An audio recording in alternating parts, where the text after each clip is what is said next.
तो आज का लेक्चर शुरू करने से पहले ये बता देता हूँ कि इससे पहले का जो लेक्चर था उसमें नेचुरल लॉ स्कूल की विशेषताओं के बारे में बताया था कि इस विचारधारा की क्या विशेषताएं हैं। अब यहाँ पर एक चीज़ बहुत ध्यान रखनी है, क्योंकि हम एक नए प्रश्न पे आ रहे हैं कि जब हम पहले प्रश्न जो है एक निर्धारित कर लें उसका एरिया, तो उत्तर किस बात का देना ये आसान हो जाएगा। तो एक इस दृष्टिकोण से देखें कि नैसर्गिक विचारधारा क्या है, इसके प्रमुख विशेषताएं क्या हैं और इसका विकास किस प्रकार से हुआ, यानी evolution of natural law and development या कहिए, या इसके चीफ कैरेक्टरिस्टिक्स क्या हैं और उसके प्रोमिनेंट फिलासफर कौन से हैं। एक इस तरीके से इसको पढ़ना हुआ। दूसरा, जब हम शुरुआत में पढ़ते हैं तो जो कंपटीशन की तैयारी करते हैं उसमें ये आवश्यक हो जाता है कि जब LLB के बाद जाकर जब जुडिशरी में जाते हैं तब ये क्वेश्चन उठता है कि जो फिलासफ़र हैं इनकी वैल्यू बढ़ जाती है, क्योंकि जो नेम ऑफ फिलासफ़र है इसके साथ क्या वर्क जुड़ा हुआ है, उसका कंसेप्ट क्या है और उसने कौन सी बुक लिखी है या उसने कौन सा स्टेटमेंट दिया है।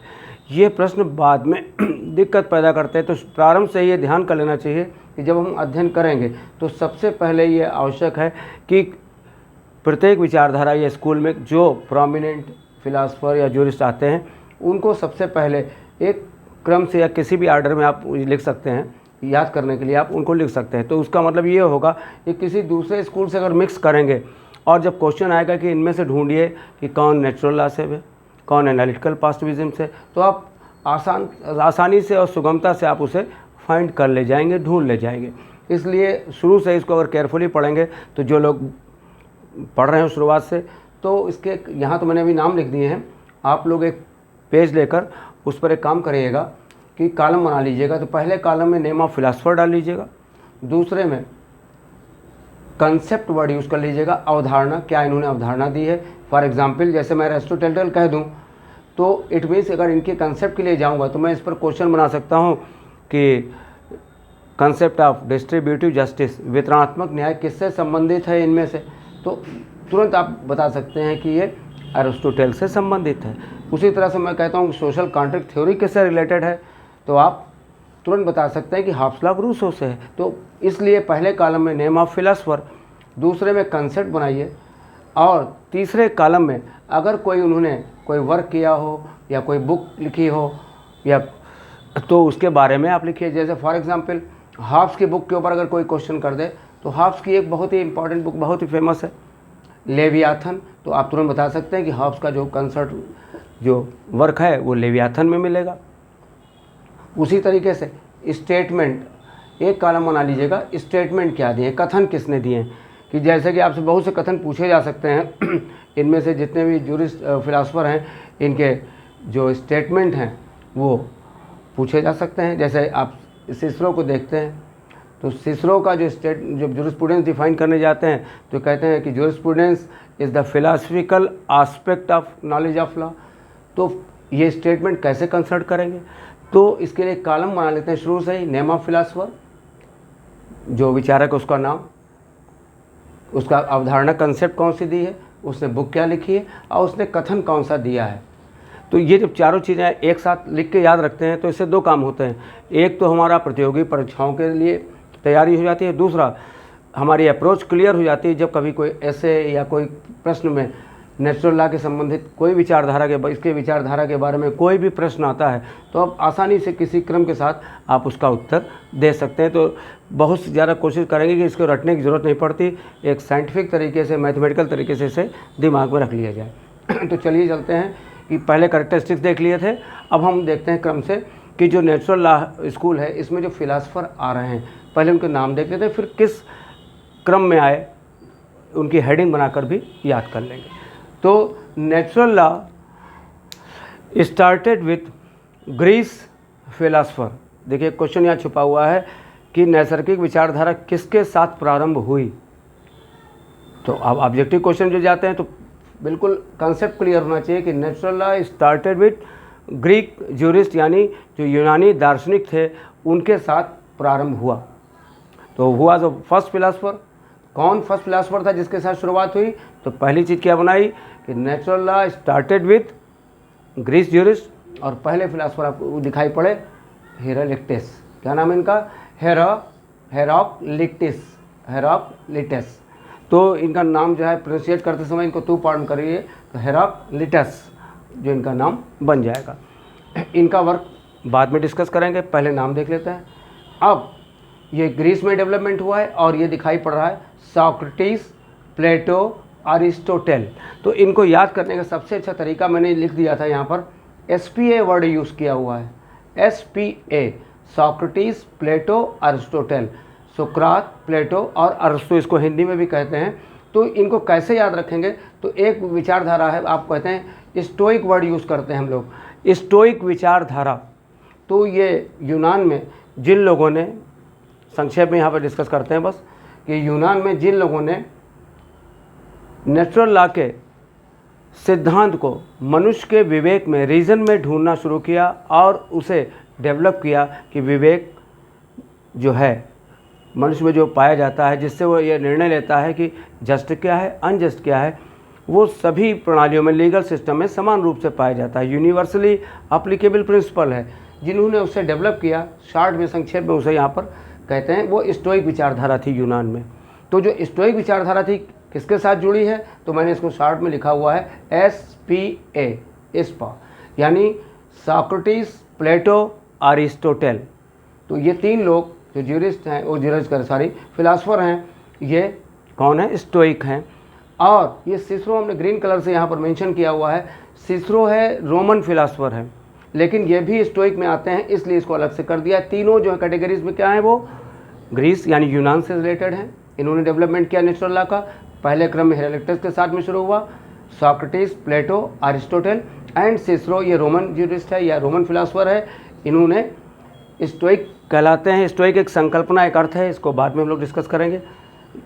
तो स्टोइक कौन है? 1 2 3 4 है लोग। 3 जो है इनमें से वो यूनानी है, ग्रीस है और ये रोमन ज्यूरिस्ट है। इसके बाद नेचुरल लॉ धीरे धीरे आगे बढ़ रही है, कई सेंचुरीज में धीरे धीरे डेवलप कर रही है ग्रेजुअली। ये जो 3 लोग दिखाई पड़ रहे हैं आपको, Augustine, Ambrose and Gregory, Saint Augustine, Ambrose और ग्रेगरी, ये तीनों देखिए नाम भी इनका नाम लगता है सेंट हैं। ये सब क्रिश्चियंस हैं, प्रीस्ट हैं, और इस समय इनका डेवलपमेंट यहाँ पर चल रहा है, प्रीस्ट का शासन चल रहा है, यहाँ पर किंग से ज़्यादा ये डोमिनेट कर रहे हैं। तो ये एरिया है Saint Augustine, Ambrose and Gregory.